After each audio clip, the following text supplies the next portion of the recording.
কৃষ্ণচূড়ায় নতুন পাতা এসেছে।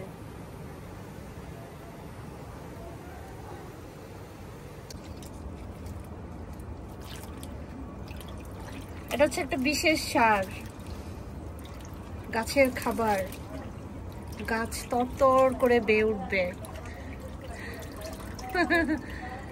অনেক ধরনের সবজি আর ফলের চামড়া সব একসাথে করে জাল দিলাম।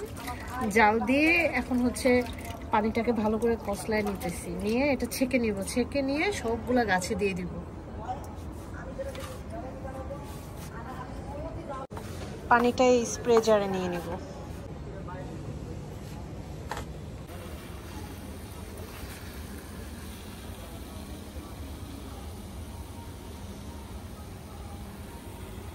অরেঞ্জের ঘ্রাণে পুরো বারান্দা অরেঞ্জি অরেঞ্জি হয়ে গেছে।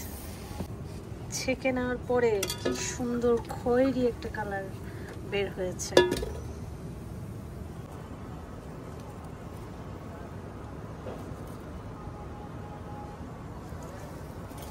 পাতাগুলো শুকিয়ে গেছে। শীতের ঠান্ডা ঠান্ডা বাতাস, কানে বাতাস লাগছে, কান টুপি পরে নিয়েছি। অপরাজিতা গাছে এত এত বেশি পানি দেওয়া লাগে, আর এটার গোড়া একদম শুকায় যায় অনেক তাড়াতাড়ি।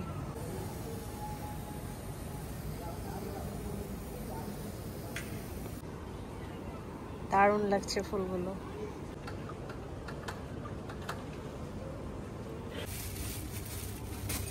এই যে ফলের ইয়ে থেকে পানিগুলো নিয়ে নিছি। এখন হচ্ছে খোসাগুলোর সাথে মাটি মিক্সড করব, সাথে আর অনেক জিনিস মিক্সড করব। এখানে দিয়েছি কাঠের গুঁড়া, সব কিছু একসাথে এখন মিক্সড করব। মাটি, সবজি, কাঠের গুঁড়া, ধাপে ধাপে সবগুলো একসাথে এখন মিশিয়ে নেব। দারুণ একটা সার মাটি তৈরি হবে। এখন হচ্ছে এটাকে সেট আপ করবো। এটা খালি করলাম, মাটি টবে দিয়ে দিচ্ছি। আর একটা ছোট্ট টব রেডি করছি। এখানে মিষ্টি কুমড়া গাছ আছে, লাউ গাছ আছে, তাই দুইটাকে আলাদা আলাদা করতে হবে। আর আমি একদমই বীজ থেকে যে একটা পাতা গজায় ওরকম একটা গাছ নিয়ে আসছিলাম, সেগুলোকে একটু করে বড় করলাম। আর এখন হচ্ছে টব শিফট করে দিচ্ছি। একটা কমপ্লিট করলাম, এই টবটাও রেডি হয়ে গেছে।